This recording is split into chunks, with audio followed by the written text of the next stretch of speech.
Hi, my name is Leah and I am a geriatric care manager with Givers Health. Thank you for joining me. When managing behaviors in a loved one with dementia, it's very important we remember that their senses are declining. Vision and hearing impairments can play a huge role in creating fear, confusion, agitation, anger. We really want to avoid them having these emotions. So one way to illustrate this is actually through my grandfather. He, when I was a child, would pretend that I startled him all the time, and he would very dramatically jump up and scream, and I just thought it was so funny. But as we aged, I noticed that I was actually startling him more and more by accident. I really wasn't trying to do it. I was just walking and talking into the room at the same time, and he truly did not hear me or see me coming because he was becoming hard of hearing and his vision was actually narrowing due to his medical eye impairments. So we need to keep this in mind when we're working with our loved ones. Try to talk to them from the front and not to start talking from the side. That'll help in the long run. Limiting distractions is a great way to provide great communication as well as reducing behaviors for our loved ones with dementia. Just think about a time when you were in a place where it was really loud and chaotic and how flustered you felt. I tend to get anxiety in those moments and become nervous, and my fight or flight reflex really starts kicking in. An individual with dementia does not know how to process this, so it's best that we limit these distractions, especially when there's a task that you're trying to get completed. So turning down the volume or turning the TV off. Maybe it's asking the kids to go play outside for a little while or go into another room. That way, the pressure in the room, everything can calm down and your loved one can relax and remain calm rather than agitated. Another method in making sure that we have great days with our loved ones with dementia and managing some behaviors is realizing how complicated our everyday tasks can really be. We want to aim to keep things simple. I want you to think about getting ready in the morning. If you were to just say, please go get ready, how many things are actually involved in that? There's brushing teeth, brushing hair, washing face, using the toilet, getting dressed. And how many steps are actually involved in the getting dressed process? This can be overwhelming and confusing for an individual with dementia. So we need to pare that down greatly and start with doing some bite-sized pieces. Maybe suggest, now's the time we go to the bathroom and now you can brush your teeth. And then checking back in a few minutes later and moving on to the next task. Other things that you can do to make this easier, maybe set out 2 outfits and let them decide which one they're going to choose rather than going through their whole wardrobe. Things like that, paring things down to 1 or 2 step limit in these tasks and limiting the choices really do make for better days and less confusion. Another step in managing behaviors and effectively communicating with our loved ones with dementia is to actually avoid corrections. And I like to call this really meet her where she is. A wonderful example of this is how one of my clients handled her mom, where she would often talk about a time back from her childhood. She'd be talking about a lake house that she was often at as a child on the weekends.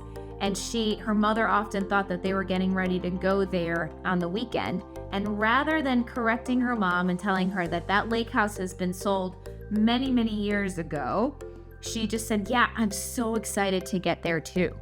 Now, some people may feel bad about these little white lies, but I want you to think about the confusion and fear that your loved one may feel when they're corrected in those manners.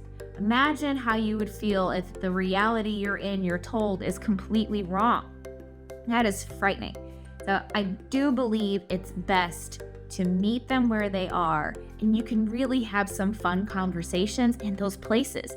Oftentimes, and from this client, I heard that she learned stories about her family that she didn't even know about before, but confirmed with other family members were true.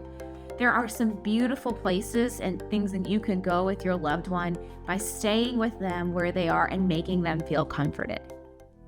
When one of our loved ones with dementia starts exhibiting behaviors, they may be agitated, frustrated, cranky, it could often be caused by pain. And since they really can't understand that pain and communicate with us how it's affecting them and where it is in their body, we need to look for some physical cues. This could be gritted teeth, grimacing, rubbing clothes, pulling at things, just showing that something is bothering them. One of my clients was experiencing this with her husband. He was becoming more and more agitated over the course of a week. And when she did some digging, she actually found out that the new shoes she bought him were rubbing blisters on the back of his heels. Now, I know how cranky I get when my shoes are hurting my feet. So can you just imagine how that poor man was feeling after wearing these uncomfortable shoes for days? And that was his way of expressing it. So once we take care of that cause for pain, generally those behaviors will start to go away. One of the best tools for reducing behaviors and improving the way we communicate with our loved ones with dementia is using humor and improvisation. We go through such hard things when caring for someone with dementia and Alzheimer's. We need to find that silver lining in some of these difficult times. Humor is a wonderful tool, and it actually can help make the process better for both of you. I had a client who, her and her mother were both very uncomfortable during shower times. It was something that was incredibly private for her mother. She was a very private person, and it was very uncomfortable for them. They eventually came to the point where she just said, I'm just going to try to make her laugh to get through this.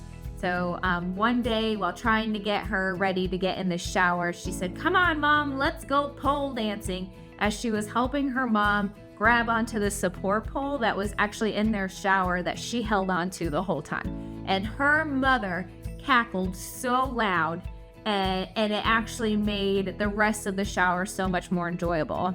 And one of the perks of dementia is that she's actually able to use that joke a lot of times because her mom didn't remember it every day.